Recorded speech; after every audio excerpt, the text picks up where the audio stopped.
Bien, continuamos con la figura de David, que decía yo, nos habíamos quedado con la adecuación de Jonatán, que legitima al personaje y evita cualquier duda de que David pueda aparecer como un advenedizo o como un usurpador que se hace con el trono.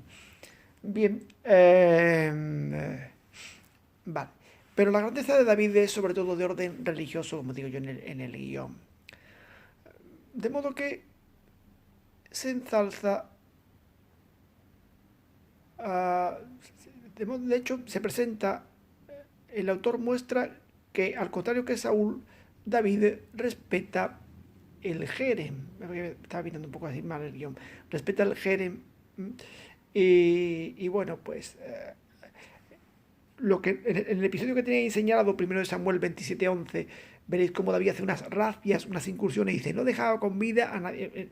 Lo que en principio parece algo para que no sospechen que estaba desobedeciendo las órdenes del rey extranjero al que sirve. Pues lo que David en el fondo está haciendo es cumplir el deber religioso del jerem del anatema de consagrar el botín a Yahvé. Primero de Samuel 27, como digo, 8, 9. De hecho, a David la etapa de David como prófugo, como prófugo de Saúl, cuando Saúl digamos que ve en él una amenaza y se dedica a perseguirlo, la etapa de David como prófugo aparece como una especie de extensión de la judicatura, de modo que se ensalza aquí hay una rata. Bueno, se ensalza a David los jueces, no, se ensalza a David como a los jueces. Como a los jueces. Perdón, aquí lo ponemos corregido. Se ensalza a David como a los jueces. Vale. Es decir, esta etapa de David como prófugo será muy fructífera, porque por ejemplo en ella encontramos, en la guerra que sostienen Saúl y David, encontramos dos ocasiones en las que David va a perdonar la vida, ahora lo vamos a ver enseguida, a Saúl. De hecho, a ver, se muestra respetuoso con Saúl y le perdona la vida en dos ocasiones, como acabo yo de decir ahora mismo, ¿no? ¿Por qué se la perdona? Porque él es todo el ungido del Señor, se la perdona en los capítulos 24 y 25. Y en ese ínterin aprende a eludir la necedad y a coger la sabiduría, dejando que Yahvé sea el juez y el agente de la historia. Este dos rengloncillos que yo os he puesto, yo lo explico en clase de una manera mucho más extensa, sobre todo por la mañana en la facultad. Aquí lo haré a bola pluma. Entre esos dos capítulos, entre el 24 y el 26, tenemos el capítulo 25, donde yo digo que aprende a eludir la necedad y a coger la sabiduría. Ese episodio es, yo suelo hacer las ejercicios en clase, aquí haré una cosilla así por encima. Es el episodio de Nabal y Abigail. David está como fugitivo, pero para conseguir víveres para sus tropas decide proteger a los pastores de un rico hacendado llamado Nabal. Eso lo habréis leído en el texto porque tenía obligación de leer el texto. Ojo, porque las cosas que yo digo en el vídeo que no están en el guión también las puedo preguntar. Bien. ¿Qué hace entonces? Pues protege con el fin de un do ut des, de manera que pueda devolverle Nabal el favor. Así lo hace, le envía siervo a pedirle, bueno, le llaman provisiones y tal, te hemos estado custodiando el ganado, en fin, un poquito, se lo dice suavemente. Pero Nabal, que no es un hombre muy dadivoso y tampoco es un hombre muy sensato, le responde con cajas destempladas y echa a sus siervos, ¿no? ¿Quién es el hijo de David? Bueno, últimamente abundan muchos aventureros por ahí huidos de su señor. No voy a derrochar mis bienes. Estábamos en una época de bonanza, el esquileo de las ovejas, en la que se comparten bienes, etcétera, etcétera, ¿no? Y Saúl se muestra, por un lado, huraño, tacaño, y por otro lado se muestra también poco sensato, porque despreciar a alguien que le ha protegido, y más si ve que tiene un grupo militar, era peligroso. En estas circunstancias emerge un personaje crucial en el relato, una figura femenina que es Abigail, la mujer de Nabal. Los personajes tienen todos nombres simbólicos. Nabal significa en hebreo simple, necio, estúpido. Pero Abigail es el personaje crucial. Mi padre revela, es muy padre esa gracia, una etimología que indica cómo Abigail va a ser considerada una especie de personificación de la sabiduría, de manera que ella, disponiendo de una manera específica de los bienes de Nabal, su marido, decide hacerle una ofrenda, una aportación a David, para evitar que David ejecute el plan que trama, que es vengarse de Nabal matando a sus pastores y robándole. Abigail carga una serie de burros, le sale al encuentro y consigue que David cambie de plan con un magnífico discurso en el cual Abigail pronuncia un oráculo en el que anuncia el destino de David como rey y en el que dice que David es el que pelea las guerras de mi señor. Y le dice, vengo para evitarte que te tomes la justicia por tu mano y de esa manera que David pudiera echar un baldón en su honor y pecar contra Yahvé. David reconoce rápidamente el discurso sabio de Abigail y desarma su plan de venganza y deja el juicio en manos de Yahvé, como digo ya ahí en el texto, ¿no? El cual Yahvé ejecuta directamente por Nabal. En cuanto a Abigail le cuenta la noticia a Nabal, Nabal enferma, después muere, etc. Y el relato termina cuando David toma a Abigail como esposa, a ese personaje sabio, ¿no? Lo toma como esposa. Es como si David se desposara con la sabiduría, aprendiendo a dar a Dios su sitio en la historia. Entre ese relato en el que David aprende están los dos en el que le perdona la vida al rey. Le perdona la vida al rey porque es el ungido, pero también se la va a perdonar a Nabal, el cual sí había hecho, no era el ungido y también había hecho mal contra él, pero aprende que él no le corresponde a él el tipo de la justicia de los actos, aunque no sea su enemigo el ungido del Señor, en este caso otro personaje. David de esta manera se convierte en un personaje que ha tomado para sí la sabiduría y se ha asociado con ella. Bueno, el mismo David, como rey y por tanto como ungido del Señor, conoce la responsabilidad y las obligaciones que esto conlleva. Él va a ser rey, va a ser ungido y va a ser muy consciente y muy responsable de todo lo que supone ser rey y de la importancia de sus decisiones. Se muestra solícito en conocer la voluntad de Dios antes de cada decisión importante. Consulta a Yahvé para saber si puede subir. ¿Puede subir a una ciudad judía para coronarme? Sí, ¿a cuál? A Hebrón. Y él va consultando a Yahvé a cada paso que va dando en su ascenso político. También está deseoso de honrar a Dios con un templo y ofrendas dignas de él. Ahí está, por ejemplo, el tema de la profecía de Natán, que creo que lo vimos el otro día, ¿no? Me parece, sí. No me había dado yo cuenta, sí, la vimos el otro día. Bueno, la profecía de Natán, que se le promete siempre una dinastía a David. Pero en este contexto, en la profecía de Natán, tenemos aquí esto de lo que yo estaba hablando ahora, que él desea construir un templo a Yahvé. Se lo consulta a Natán, pero Natán recibe un oráculo de Yahvé, según el cual hay un juego de palabras. Dice Yahvé, tú vas a construir a mí una casa, tú no tienes atribución para construírmela, soy yo quien decido cuándo, quién y dónde me construirá una casa. Pero no solo eso, sino que voy a ser yo el que graciosamente y gratuitamente te voy a construir a ti una casa. Juega con los términos casa como edificio, como templo, y casa como dinastía. Es Yahvé el que otorga la casa a David. Yo también suelo comentar un poco este textito, pero como tampoco tenemos tiempo, pues lo digo así, a bola pluma, y lo vais así pillando de esa manera. Bueno.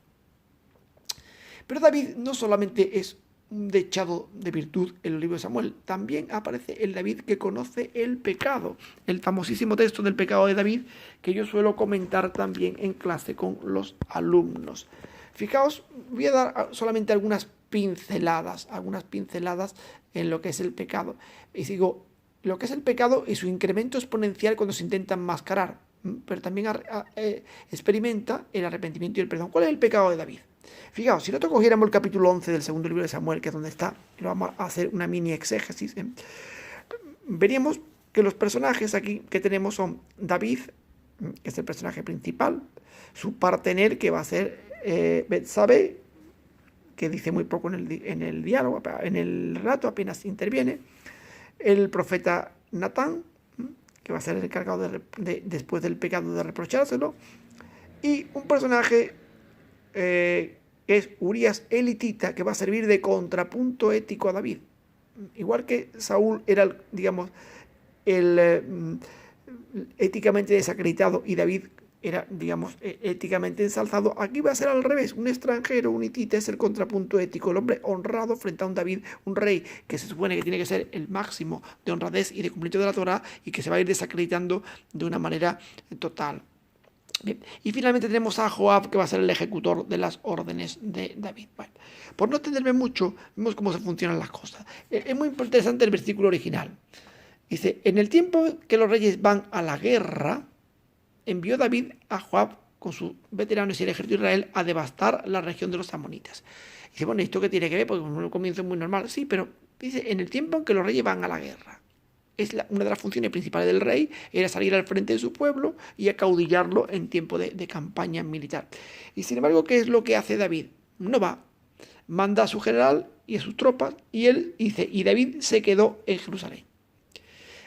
Hay un primer incumplimiento del deber regio, lo cual le lleva, ¿qué le lleva?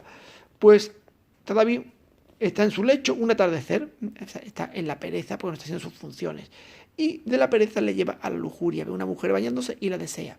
Ni corto ni perezoso sucumba a la tentación, se la traen, tiene relaciones con ella y mire tú por dónde se queda embarazada. Pero es una cosa muy curiosa, dice, antes de que se la traigan, en el versículo 3 dice, mandó David para informarse sobre la mujer y le dijeron, pregunta quién es esta mujer antes de que se la hayan traído, ¿no? Y Sed Ben-Sabé, hija de Elián, mujer de Urías elitita, es decir, es hija de uno de sus consejeros, de sus hombres de confianza, y mujer de uno de sus mejores soldados. Esto hubiera tenido que servir para disuadir a David. Si no fuera bastante con que es una mujer casada, para colmo es hija de uno de sus principales consejeros y mujer de uno de sus mejores soldados. Tenía que haberse disuadido. ¿Pero qué es lo que hace? Pues no, se la traen, tiene relaciones con ella y al final se queda embarazada. Y dice, a ver, ¿dónde está? Y él se acostó con ella, en versículo 4, cuando estaba purificando de sus reglas. Encima está con ella cuando es impura. Todavía va pecando, se va degradando cada vez más. Y ahora se queda embarazada. Cuando llega a este punto que se queda embarazada, David podía haber reconocido su pecado. Hubiera sido un escándalo porque era el rey, pero podía parar la cadena del pecado. Pero no lo hace. David lo que hace es que le envíen a Urías a casa. ¿Con qué fin? Bueno, pues con el fin de que esté en casa, de que esté con su mujer, de que tenga relaciones y de que el hijo pase por hijo de Urías y así puedan cubrir su pecado. Pero encuentra una sorpresa. Cuando llega a Urías, le pregunta por el ejército, la guerra, etcétera, etcétera, y le manda, baja a tu casa y lava tus pies.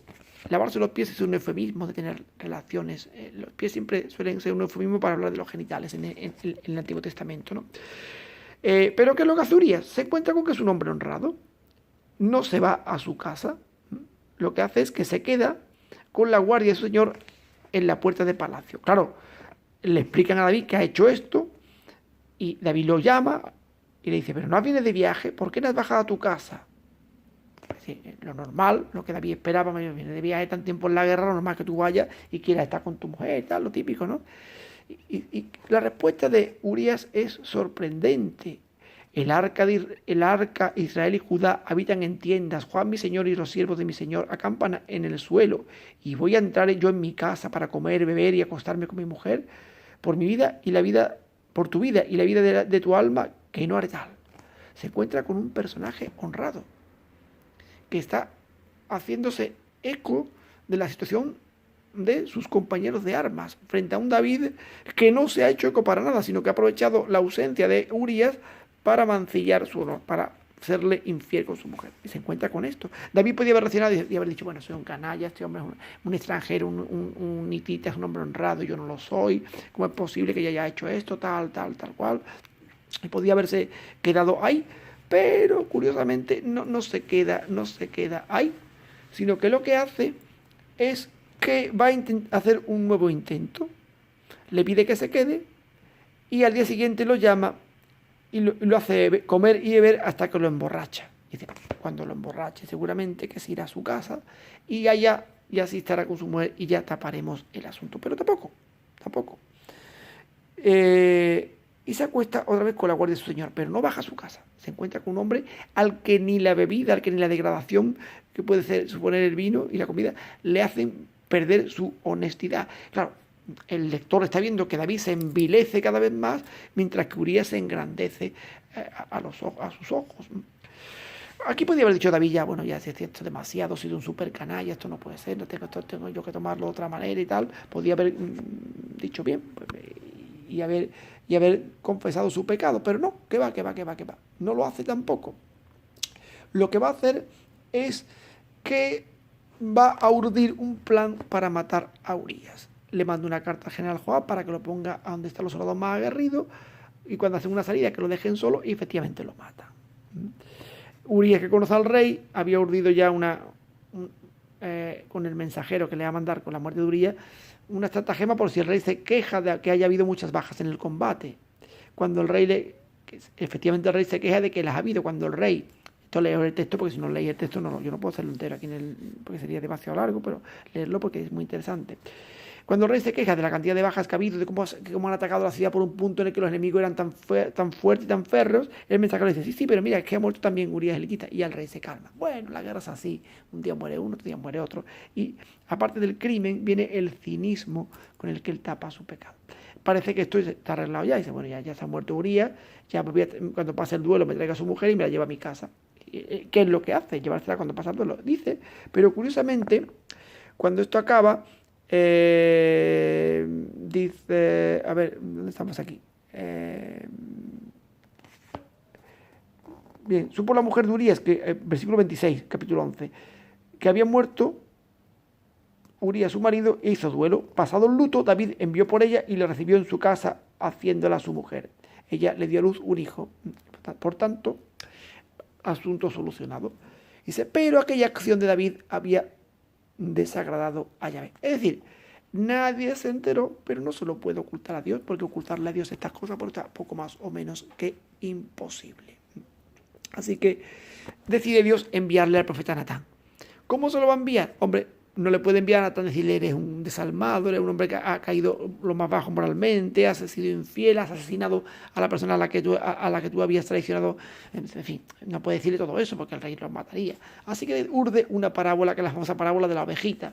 Dos hombres que viven en una ciudad, uno es un hombre inmensamente rico y el otro es un pobre que solo tiene una corderilla. Además, aquí abundan detalles, no tenía una cordera muy pequeña, la había criado, la alimentaba, iba creciendo con sus hijos, comía de su pan, bebía de su copa, va enterneciendo a David con esto, ¿no? Dice, pero un día llega un invitado importante a casa del rico y como el rico es rácano, para no usar una de sus reses, coge, le quita la cordera al otro, la mata y se la sirve. David monta en cólera. David dice, vive Dios, vive Yahvé, que merece la muerte del hombre que tal hizo. Pagará 4 veces la oveja por haber hecho cosas semejantes y por no haber tenido compasión. Claro, ahí se ve David, fíjate, él no se da cuenta de que ya se ha degradado hasta el máximo. Y de repente le da un ataque de honestidad y se ve otra vez como el rey que tiene que salvarle del hecho del pobre. Y decide hacerlo. ¿Quién es ese hombre que ha hecho esto? ¿Merecería todo? Pues va a pagarle al otro por haberle robado la cordera 4 veces. Claro, le da el ataque de justicia. Y entonces cuando Natán le pone en el espejo, tú eres ese hombre. David se ve reflejado y se arrepiente. Se ve completamente reflejado. Y al final viene una escena trágica. El niño es herido con una enfermedad. Dice, el autor que ve a Yahvé como el protagonista de la historia hace que el niño enferme. Primeramente viene el rechazo. Dice, por haber despreciado a Yahvé, a ver, eso tenemos aquí. Natán dijo, tú eres ese hombre. Así dice Yahvé, Dios de Israel, yo te he ungido rey de Israel, te he librado de la mano de Saúl, te he dado la casa de tu señor y he puesto en tus brazos a sus mujeres, te he dado la casa de Israel y de Judá, y por si fuera poco te añadiré todavía más cosas, porque has menospreciado tú a Yahvé haciendo lo malo a sus ojos, has matado a espada a Urías elitita y has tomado a su mujer por mujer tuya. Pues bien, nunca se apartará de la espada de tu casa. Y efectivamente estará en las distintas racias y guerras que va a tener fundamentalmente la muerte, cuando Absalón mata a Amón y después cuando Absalón se rebela contra él, ¿no? Por tanto, le dice, yo tomaré a tus mujeres ante tus ojos y se las daré a otro que se acostará con ella a la luz del sol. Efectivamente, cuando Absalón llega a Jerusalén, toma las concubinas de su padre y se va a acostar con ella. Fijaos cómo funciona el mecanismo de profecía cumplimiento en estos oráculos. Voy a dejar el vídeo aquí y ahora voy a mandar otro pequeñito con el que termino la figura de David por lo menos y ya el próximo día hablaremos de Saúl. Pero dejo de momento este vídeo aquí.